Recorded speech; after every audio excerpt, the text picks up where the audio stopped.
I feel better today than I did over the weekend.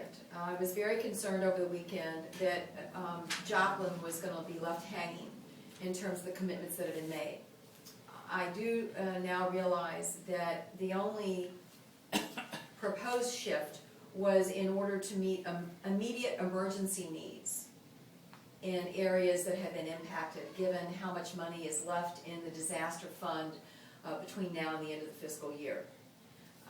I now feel much better that the long-term projects that are being funded will be funded, and there won't be an interruption in that funding for Joplin. That doesn't mean that I'm not going to remain vigilant, and it doesn't mean that I'm not going to pay very close attention.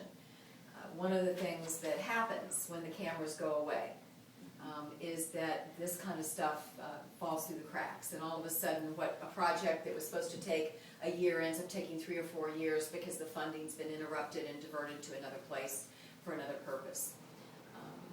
And I also am confident that we will reappropriate disaster funding for next fiscal year.